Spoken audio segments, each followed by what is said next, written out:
Nahdlatul Ulama dibentuk tanggal 31 Januari 1926.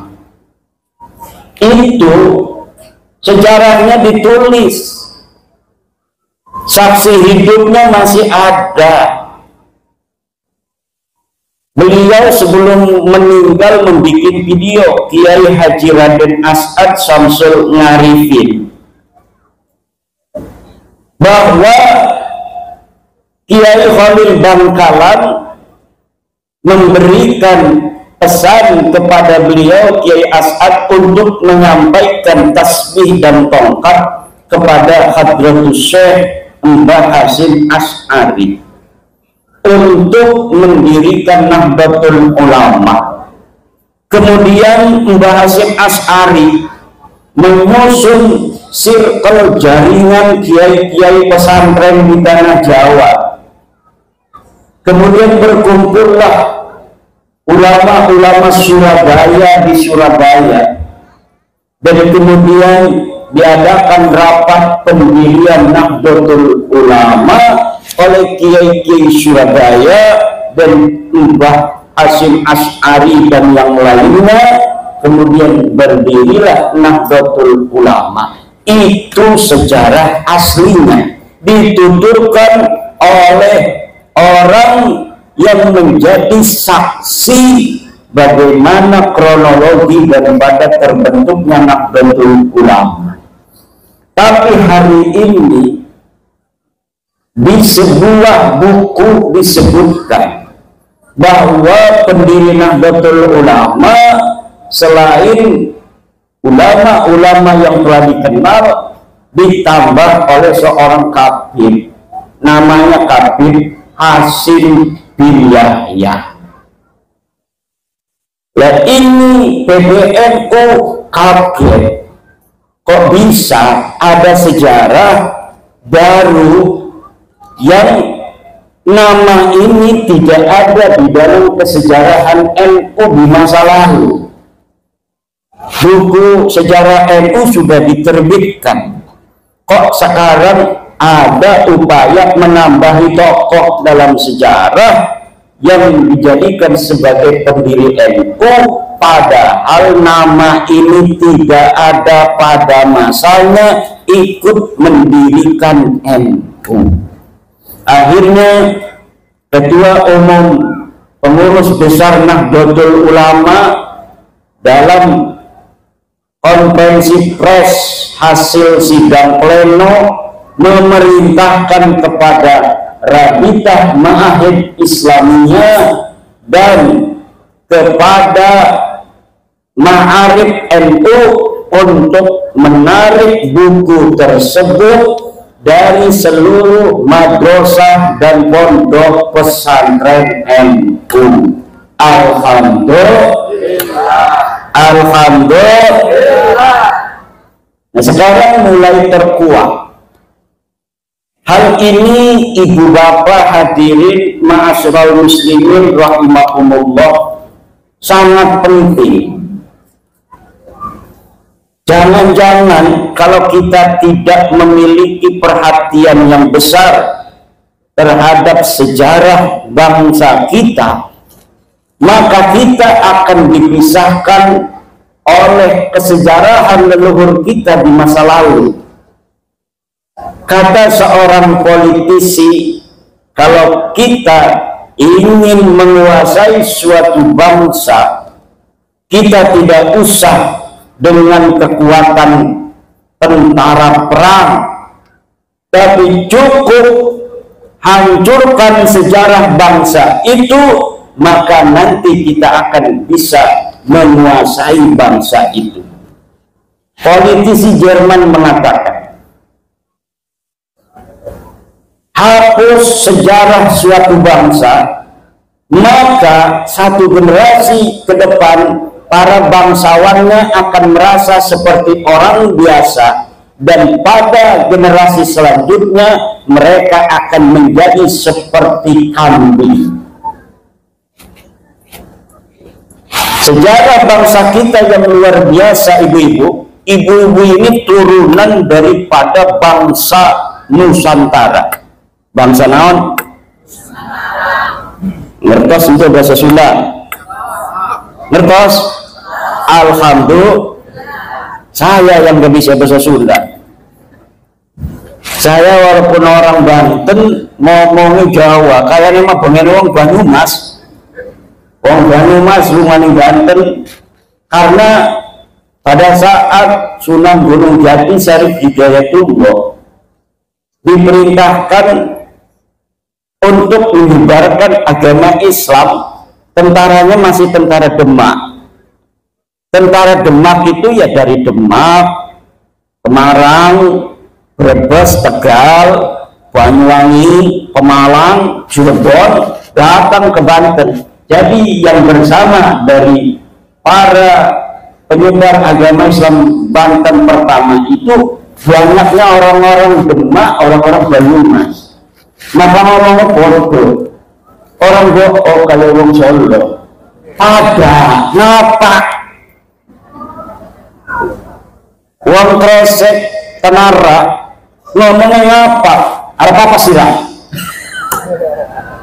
Pada para Kang Agus Mariono dari PKC Cina. Kata Pak Andi Kurniawan, ini orang-orang yang sedang meluruskan sejarah Indonesia ini. PWI, Perjuangan Wali Songo Indonesia, Laskar Sabilillah ini antek-antek Cina komunis. Pimpinannya 3, 1 Agus Mariono, ini orangnya nih, yang ketua PWI Banyumas, itu disebutin oleh Andi Kurniawan orang HTI. Kedua Mogi Tubagus Mogi Nurfadil, ini yang kecil benar nih, kelihatan. Yang ketiga baru saya Imaduddin, katanya antek Cina.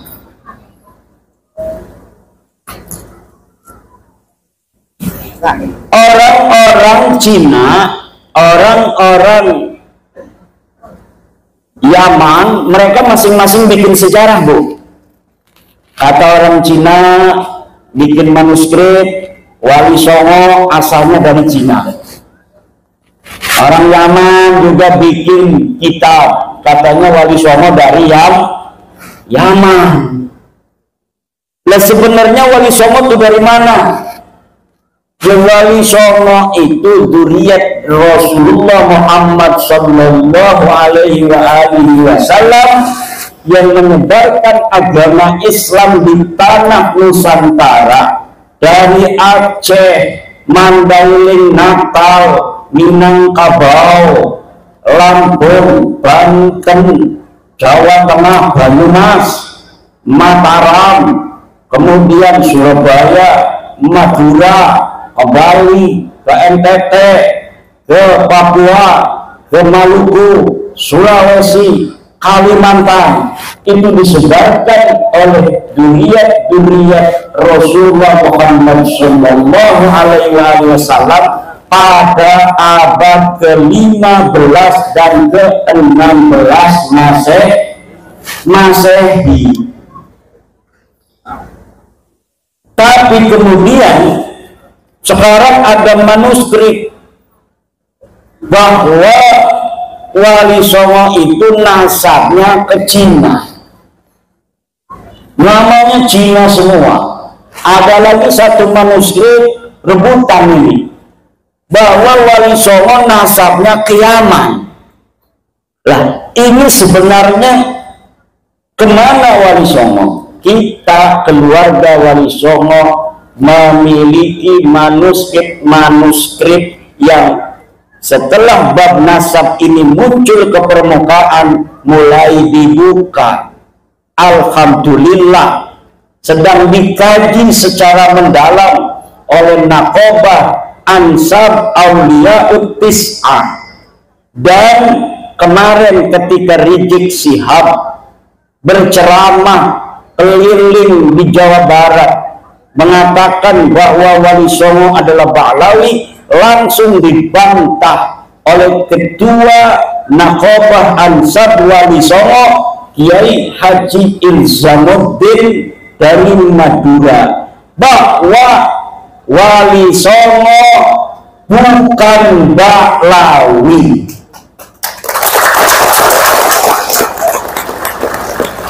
Pernyataan daripada Ketua Naqobah Ansar Auliaut Tis'ah itu bisa ibu bapak dengarkan dan tonton di YouTube. Sudah sejak lama Ansar Auliaut Tis'ah yang mencatat keluarga besar Wali Songo mengatakan bahwa Wali Songo tidak ada kaitan dengan Baklawi. Wali Songo bukan Baklawi. Wali Songo bukan Asegaf, Wali Songo bukan Syihab, Wali Songo bukan Semir, Wali Songo bukan Al-Idrus, Wali Songo bukan bin Yahya. Lalu kemana? Sebagian Wali Songo adalah keturunan Syekh Abdul Qadir Al-Jailani, dan sebagian yang lagi adalah keturunan daripada Sayyidina Musa Al-Kadzim. Dan bulan ini Naqobah Wali Songo akan mematangkan pendalaman manuskrip ke Yunan dan ke Pakistan, karena ternyata manuskrip yang ada di Pakistan, Yunan, Uzbekistan itu mencatat bagaimana perjalanan kronologi daripada perpindahan leluhur Wali Songo kemudian sampai datang ke Indonesia, menyebarkan agama Islam di Indonesia. Ini masih ada dan masih tercatat. Alhamdulillah. Doakan mudah-mudahan secara presisi. Ini masih belum final 100% sejarah Wali Songo, karena adanya pembelokan pada tahun 1960 Masehi. Setelah merdeka itu terjadi pembelokan silsilah. Yang pertama, pembelokan yang bisa saya deteksi dari kitab-kitab karya Salim bin Jindan, seorang habib yang dia menulis silsilah daripada Mbah Khalil Bangkalan, kemudian silsilahnya disambung ke Baklawi. Yang kedua yang telah diterbitkan oleh Baklawi adalah kitab Samsud Dohiro.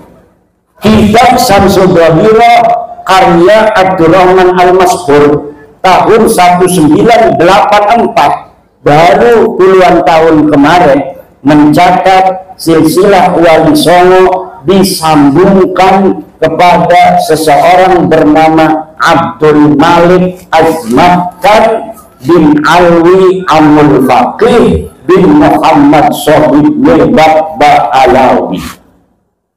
Ternyata setelah saya mempelajari sosok-sosok ini yang disebutkan oleh Baklawi untuk nama-nama yang disambungkan kepada Wali Songo, semuanya namanya fiktif. Namanya fiktif.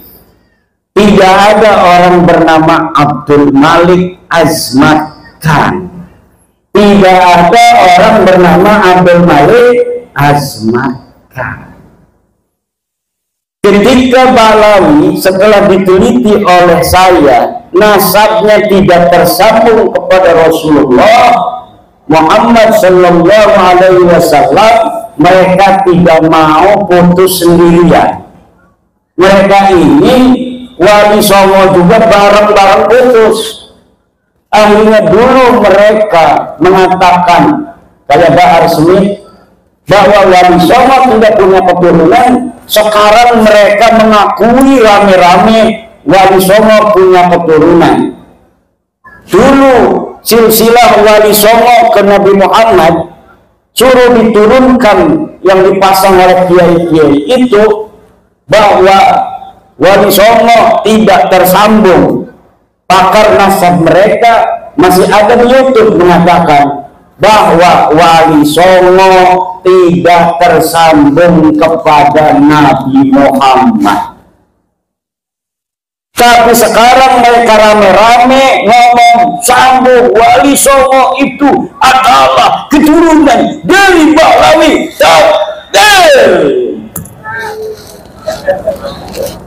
Gimana dulu katanya bukan. Bahkan ada seorang turunan Wali Songo diundang ceramah di Bekasi.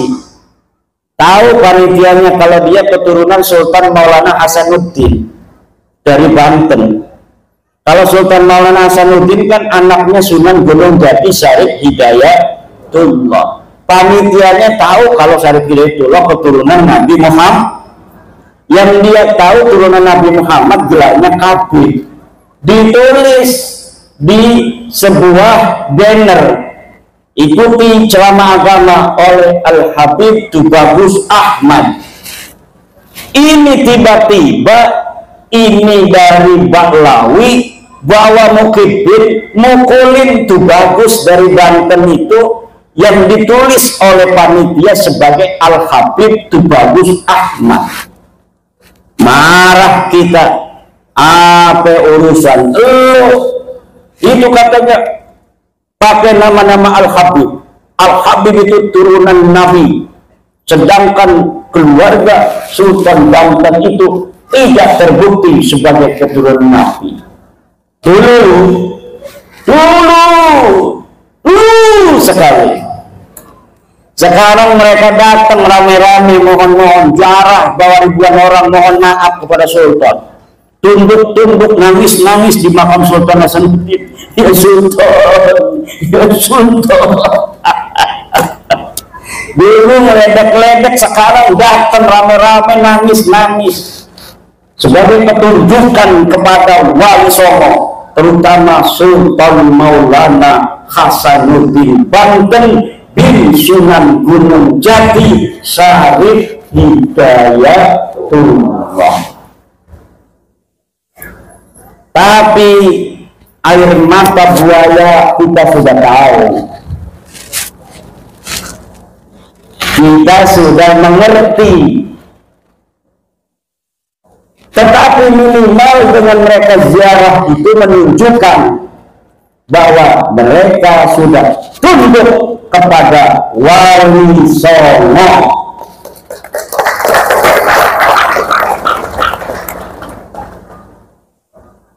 Karena memang dalam kesejarahan Islam di Indonesia, dukhulul Islam di Nusantara disebarkan oleh Wali Songo. Syuhrah wal istifadah dari masa ke masa bahwa penyebaran agama Islam di Indonesia adalah Wali Songo. Wali Songo itu apakah hanya 9? Bukan. Wali Songo itu istilah untuk orang-orang yang setiap generasi menyebarkan agama Islam di Nusantara. Tetapi untuk di Jawa itu jumlahnya kebetulan 9. Jadi ketika kita mengatakan penyebar agama Islam di Indonesia adalah Wali Songo, itu maksudnya adalah wali-wali walaupun bukan 9 yang ada di Nusantara. Karena di Aceh sebelum Jawa sudah beragama Islam, disebarkan oleh para wali-wali di Riau, di Jambi, di Palembang, Mandailing, Natal, Minangkabau dan sekitarnya. Itu Islam sudah masuk terlebih dahulu, kemudian masuk ke tanah Jawa. Kebetulan di tanah Jawa mengalami kegemilangan penyebaran Islam. Di tanah Jawa ini orang-orang yang menyebarkan agama Islam waktu itu ditulis oleh Agus Sunoto memiliki kecemerlangan, memiliki kegemilangan di dalam menyebarkan agama Islam. Akhirnya dalam waktu yang tidak terlalu lama orang Jawa mayoritas masuk Islam pada abad ke-15 dan ke-16. Alhamdulillah. Kalau melihat dari Banten saja, Banten secara gemilang masuk Islam keseluruhan itu kalah dengan orang Banyumas. Kenapa? Karena Banyumas lebih dekat dengan Demak. Sudah ada orang Islam di Banten, masih di daerah utara, daerah-daerah pantai yang memiliki interaksi dengan pedagang-pedagang Islam dari Arab, dari Pasai, dari Perlak, Gujarat. Tetapi secara masif Islam berkembang adalah ketika Sunan Gunung Jati Syarif Hidayatullah menaklukkan daerah Jawa Barat bagian Kulon dengan kemudian menikahi Nyai Kaum Anten. Syarif Hidayatullah istrinya itu namanya Nyai Kaum Anten, bukan Nyai Rara Santang. Betul? Udah salah pakai takbir lagi, malu-maluin. Nyai Rara Santang Sunan Gunung Jati punya istri Nyai Rara Santang, saudara. Salah, pakai takbir salah lagi. Itu mendegradasi takbir. Na'udzubillah. Lalu sejarah masuknya Islam di Indonesia apakah sekarang sudah benar? Lihat di kitab-kitab yang dikarang oleh Bahlai. Ada beberapa kitab yang tidak beredar di kalangan umum, tidak beredar di kalangan pesantren, tapi bisa di-download di internet. Bahlai mengarang, menulis sejarah masuknya Islam di Indonesia. Seperti Ali bin Bahir, Bahlai mengarang sejarah masuknya Islam di Indonesia dalam bukunya Al-Madkhal fi Dukhulil Islam fi Syarqil Aqsa. Di dalamnya mereka mengatakan bahwa Islam masuk ke Indonesia oleh Bahlai. Kitab yang kedua, Rihlatu Jawa Al-Jamilah, karangan Saleh Al-Hamid. Di dalam kitab itu pun dikatakan penyebar agama Islam dari Bahlai Yaman. Kemudian kitab Syamsul Jawirah, karangan Abdurrahman Al-Mashhur, dan ditaklid oleh Muhammad Diyah Shihab, dikatakan penyebar agama Islam di Indonesia Bahlai Yaman. Kemudian Muhammad Husain Muhammad Al-Kaf membuat buku sejarah masuknya Islam di Indonesia, Al-Islam di Indonesia Al-Mu'asirah, karya Husain Muhammad Al-Kaf. Juga di dalamnya menyebutkan penyebar agama di Islam di Indonesia adalah Bahlai. Ini Bapak Ibu saudara-saudara, makanya kalau kita klik Dukhulul Islam di Nusantara berbahasa Arab, maka yang akan keluar adalah sejarah versi Bahlai. Tapi kalau kita klik dengan bahasa Indonesia, sejarah masuknya Islam di Indonesia, yang akan keluar adalah Mansur Suryanegara, Hamka, dan penulis-penulis sejarah Islam di Indonesia lainnya. Benar, tapi kalau kita kliknya dengan bahasa Arab, maka yang akan keluar kitab-kitab sejarah masuknya Islam di Indonesia karangan Bahlai. Dan Kami mengajak kepada putra-putri Indonesia untuk melek sejarah, yang bisa nulis bahasa Arab, tulis sejarah Indonesia dalam bahasa Arab yang banyak, judulnya macam-macam, buka manuskrip dari Nusantara, baca buku-buku antropologi, historiografi yang ditulis oleh orang-orang Portugis, yang ditulis oleh orang-orang Spanyol, yang ditulis oleh orang-orang Cina, yang pada abad ke-14, ke-15, ke-16 orang-orang dari Portugis sudah datang ke Indonesia, mencatat dalam Sumba Oriental, mencatat dalam di Asia, mencatat di dalam kitab-kitab lainnya keberadaan Wali Songo di Indonesia pada saat itu. Tetapi hari ini sejarah itu banyak yang berubah. Maka para penulis, para pemuda yang punya YouTube-nya angkat masalah sejarah.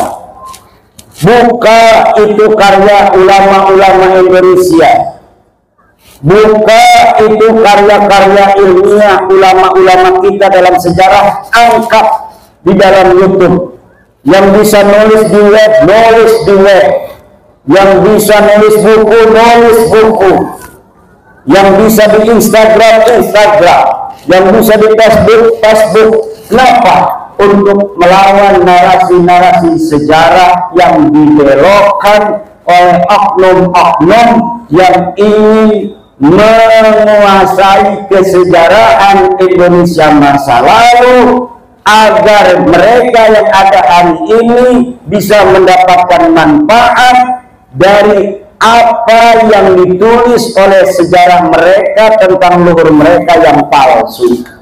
Leluhur mereka tidak punya ambil apapun di dalam kesejarahan bagaimana menyebarkan Islam, tapi mereka ingin ditulis leluhurnya sebagai penyebar agama Islam. Leluhur mereka tidak ada andil di dalam perjuangan kemerdekaan Indonesia, tapi hari ini mereka ingin dicatat leluhurnya sebagai pejuang kemerdekaan Indonesia. Padahal leluhur mereka adalah orang-orang yang ikut Belanda menjadi antek-antek Belanda. Surat-surat mereka masih ada. Bagaimana korespondensi mereka dengan Belanda? Doa-doa ulama-ulama mereka masih ada sampai sekarang di Leiden, Belanda. Saya pernah ke perpustakaan Leiden di Belanda, membaca doa-doa ulama-ulama mereka untuk kerajaan Belanda, untuk Ratu Wilhelmina, agar kekuasaannya di tanah Nusantara dilanggengkan oleh Allah Subhanahu wa Ta'ala. Tapi hari ini mereka ingin leluhurnya dianggap sebagai pejuang. Atau cara yang lain adalah orang-orang yang sudah jelas pahlawan seperti Imam Bonjol, kemudian nasabnya disumbangkan ke Bahlawi. Katanya Imam Bonjol itu marganya bin Syihab, Pangeran Ponegoro marganya itu Bahbud apa? Asegaf. Macam-macam itu dibelokkan. Di Ponegoro marganya apa katanya? Ada Asegaf dari keluarga Bahbud, manggapnya Pangeran Ponegoro Bahbud. Kemudian dari keluarga bin Yahya manggapnya bin Yahya. Nah, nanti yang benar yang mana? Semuanya pengen leluhur mereka dianggap pahlawan. Walaupun mereka yakin itu pahlawan palsu, kenapa mereka enggak takut kepada Allah ketika mereka memalsukan itu? Ini pertanyaan besar. Kok kalian enggak takut sama Allah? Kok enggak kayak percaya adanya hari hisab? Mereka tahu Pangeran Diponegoro itu adalah putra daripada Hamengkubuwono III. Sudah tahu ada sejarahnya. Dia asli orang Jawa. Tapi kenapa kemudian mereka tidak malu untuk membelokkan leluhurnya Pangeran Diponegoro diakui sebagai orang Yaman? Ini tidak masuk akal-akal yang akal-akal fitri. Ini ada masalah dengan akal mereka ini. Kalau sampai ketahuan apa enggak malu? Buktinya sekarang sudah ketahuan. Tapi pelangga-pelangga bayar aku. Kemeniti. Kemudian ada Mbah Abdul Malik Banyumas. Jadi Mbah Abdul Malik Banyumas asli Banyumas ngomong apa? Katanya itu adalah bilyah. Masya yang masih hidup Al-Mukarram As-Syekh Maulana Roma Irama. Daripada maulana-maulana yang lain itu yang jelas saja sih perjuangannya pada Islam. Roma Irama, betul? Lagu-lagunya kita dengerin, lagu Roma Irama, Masya Allah, sebujur bangkai kita ingat mati, betul? Daripada orang ceramah halu-halu nyurut 70 kali leluhurnya bisa membuat rantai dari emas, bisa susah, luar biasa itu keramat-keramat memadamkan api neraka, bisa menyalati orang yang mati walaupun leluhurnya sudah mati ratusan tahun. Dicekoki umat Islam Indonesia dengan khurafat. Kayak orang Muhammadiyah, orang Wahabi ngomong khurafat katanya. Bukan, Pak. Karomah dan khurafat itu beda. Kalau di dalam kitabnya Imam Asy'arani itu menulis keramat-keramat para aulia. Walinya ada, keramatnya zahir. Orang tahu semua, ditulis oleh Imam Asy'arani, itu namanya keramat. Tapi kalau orang biasa, kayak Muhammad Shahid Mirdad, yang tidak ada keterangan dia ulama, kemudian disebutkan keramatnya, itu namanya khurafat, cerita-cerita palsu. Untuk apa tujuannya? Glorifikasi leluhur mereka yang tidak mau kalah dengan wali-wali lain yang ditulis keramatnya. Kalau Syekh Abdul Qadir Jailani keramatnya zahirun muntasarun, itu ditulis dan ada saksi dari kitab-kitab yang satu masa dengan Syekh Abdul Qadir Al-Jailani. Syekh Abdul Qadir Al-Jailani satu masa dengan Ibnul Jauzi. Ibnul Jauzi menulis dalam kitabnya bahwa ada di Baghdad seorang ulama besar namanya Syekh Abdul Qadir Al-Jailani, seorang sufi yang sangat dicintai oleh orang-orang yang awam, yang dia menulis kitab-kitab keramatnya zahir disaksikan orang banyak. Tapi kalau Fakih Muqaddam Bahlawi, leluhurnya tabib-tabib yang katanya bisa nyerot 70 kali, saya cari nama Fakih Muqaddam di abad ke-6 dan ke-7 Hijriah. Ada 3 ulama yang mencatat seseorang yang bernama Fakih Muqaddam. Tidak ada seseorang yang bernama Fakih Muqaddam. Dia orang Tarim, dia orang Yaman. Kitab di abad ke-7 ke-8 banyak sudah ditulis tentang ulama. Siapa saja yang ada di Tarim, tidak ada yang menyebut seseorang bernama Fakih Muqaddam yang dianggap wali dan keramat pada masa dia hidup, apalagi bisa mi'raj ke langit 70 kali dalam sehari. Terayat.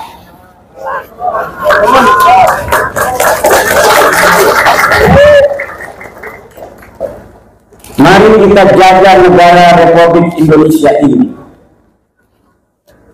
Tugas besar bagi putra-putri Indonesia, pembelokan sejarah yang terjadi baik dari sisi peradabannya maupun kemudian sejarah masuknya Islam Indonesia. Tugas besar, wahai orang-orang di UI jurusan sejarah, calon-calon doktor sejarah, jangan asal comot referensi, tapi verifikasi referensi itu apakah referensi yang dapat dipercaya atau referensi palsu. Ada sebuah manuskrip namanya Negara Kertabumi, ditulis 1679. Disebutkan namanya karya Pangeran Arya Wangsakerta, putra daripada Raja Cirebon.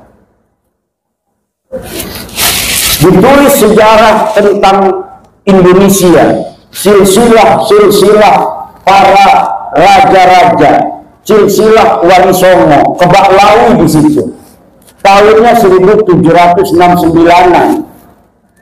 Tetapi setelah diuji oleh ahli filolog dari Universitas Indonesia, ternyata kertasnya kertas tahun 1960.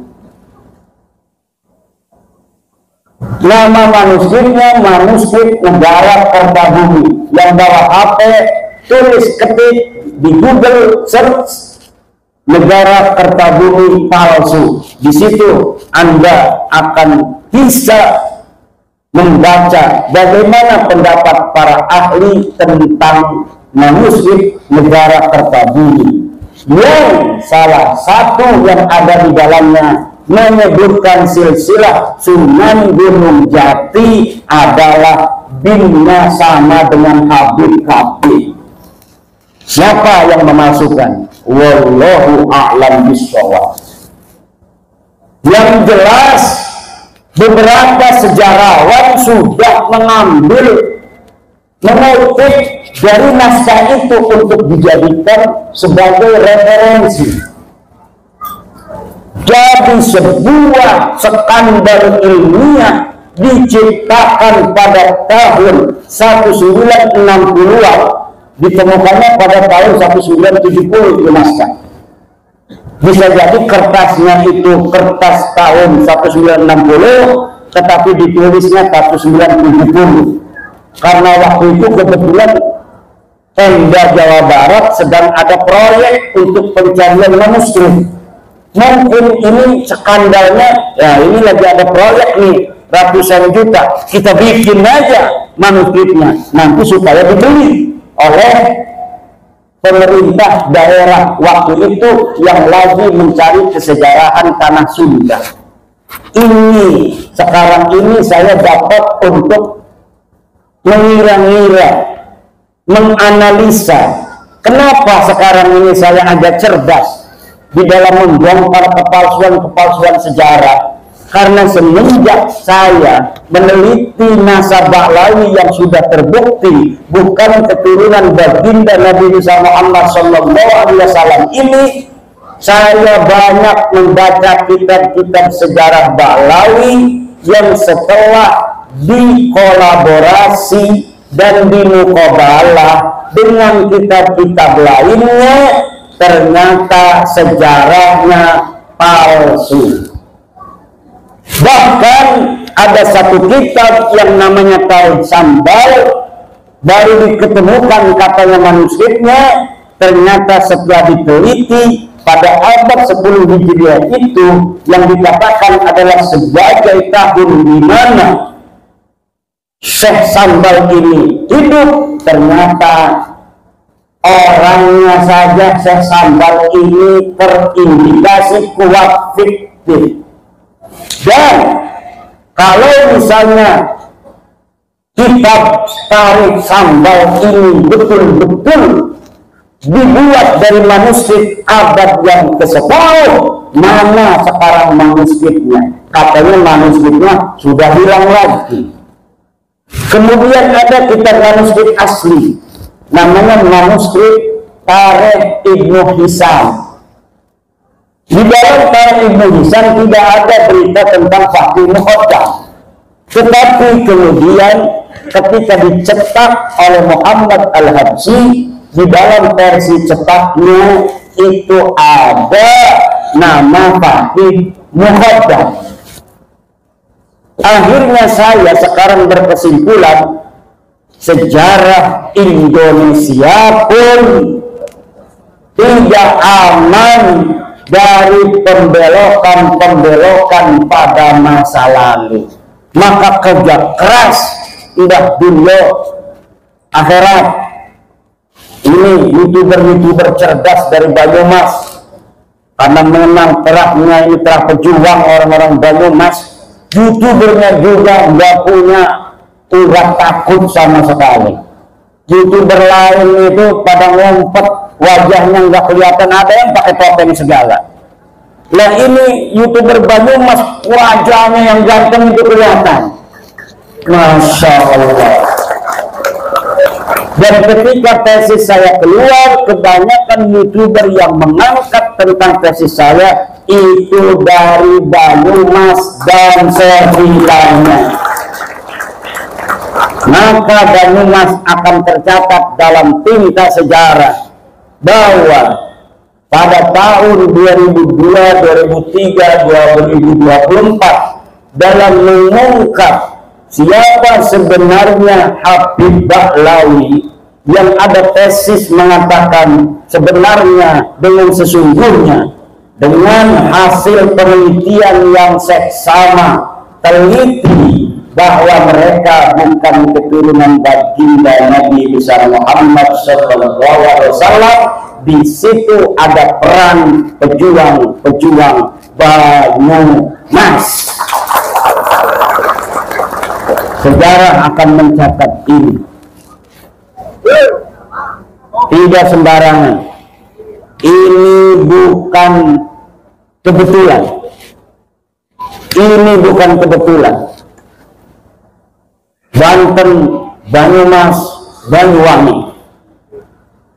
Banten kepalanya, Banyumas pusernya, Banyuwangi ujungnya, kakinya. Kalau Banten kepalanya sudah mikir, Banyumas pusernya itu cepet, ini bisa mati orang. Tapi sekarang Banyumas sudah terbuka, tinggal kakinya Banyuwangi. Ini apakah sudah ada kayak di Banyuwangi? Sudah ada kakinya berjalan. Pantas sekarang sudah terbukti benar-benar bahwa Bahlawi Habib itu terbukti secara ilmiah, ilmu nasab, ilmu sejarah, dan tes DNA. Mereka bukanlah keturunan baginda Nabi Muhammad SAW. Dan ini kita di dalam memutuskan itu tidak berdasarkan kebencian, tidak berdasarkan kajian ilmiah yang sesungguhnya. Kita kasihan kepada mereka. Sekarang kita kasih tahu, ente bukan turunan Nabi, maaf. Ini buktinya sejarah. Kitab-kitab sejarah tidak mencatat keluarga ente sebagai turun Nabi. Ini kitab-kitab nasab leluhur ente tidak dicatat sebagai keturunan Nabi. Ini hasil tes DNA keluarga ente dari Yaman. Sudah 180 orang yang tes DNA, dan semua tes DNA-nya haplogrupnya G. Kalau keturunan Nabi, haplogrupnya J1. Kalau orang-orang yang haplogrupnya G, itu menunjukkan dia bukan keturunan Nabi, tapi mereka juga bukan orang Arab. Haplogrup G itu orang Turki yang ada hidup di wilayah Kaukasus. Ini sudah final, tinggal dipakai hail malam ini. Kata hail ini kita pakai hail bahwa bapak-bapak, ibu-ibu yang hadir pada malam hari ini sudah final hasil penelitian bahwa satu Bahlawi Habib ini dari bin Syihab, bin Sumi, As-Segar, Al-Idrus, bin Yahya dan sebagainya bukan keturunan baginda Nabi besar Muhammad sallallahu alaihi wasallam. Bibarakati jami'il awliya ittis'ah, bibarakati jami'i awliya'i fi Banyumas, bi jami'i barakati wa karamati Arya Mandalika, wa barakati wa karamati Syekh Sunan Gunung Jati Syarif Hidayatullah, wa barakati wa karamati Syekh Abdul Qadir Al-Jailani radhiyallahu anhu. Al-Fatihah.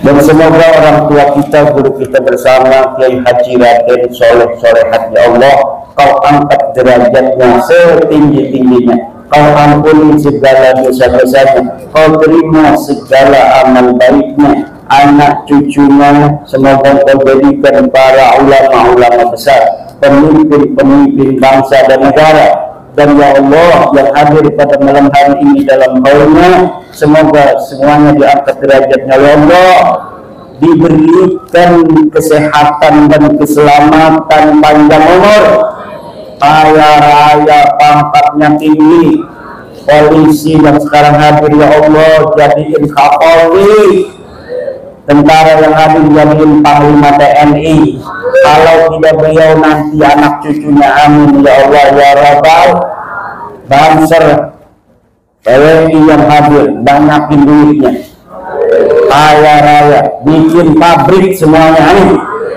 Kita bangun masih sini pabrik sendal, sini pabrik sepatu yang punya Banser dan PWI, amin.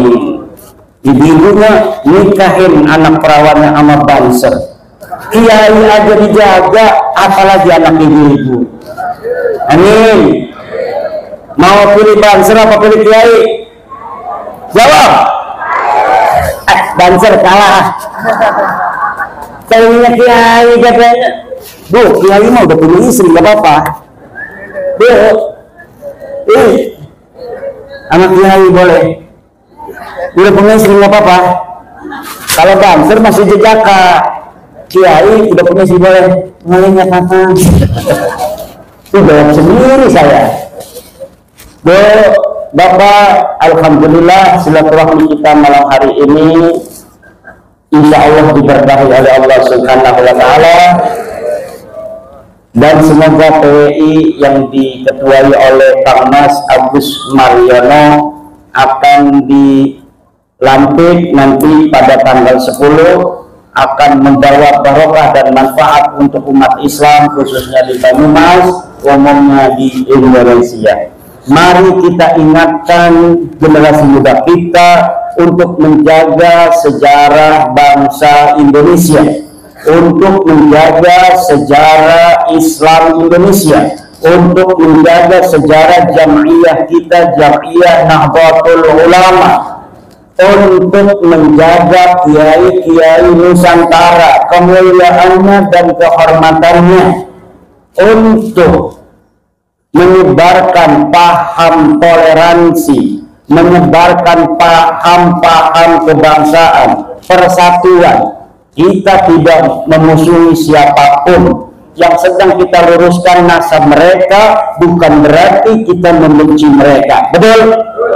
Kita meluruskan nasab mereka dan kekurangan ajaran mereka di dalam merubah sejarah NU, sejarah negara, sejarah perjuangan bangsa.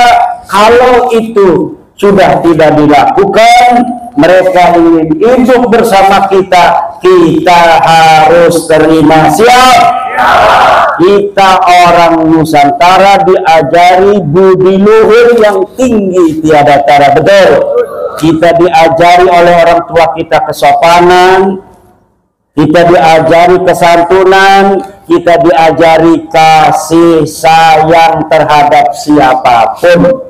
Kita akan lindungi mereka kalaulah mereka kemudian sudah menyadari kekhilafan mereka tentang perendahannya terhadap Nusantara, terhadap sejarah-sejarahnya. Kita akan bisa hidup sebangsa setanah air dalam kerukunan dengan saling harga-menghargai berdasarkan akhlak-akhlak Nusantara, akhlak-akhlak Islam Ahlussunnah wal Jamaah, dan berdasarkan ajaran Pancasila, sila pertama sampai sila kelima, terutama sila kedua, kemanusiaan yang adil dan beradab. Wallahu huwal muwaffiqu ila aqwamit thariqin. Wassalamualaikum warahmatullahi wabarakatuh.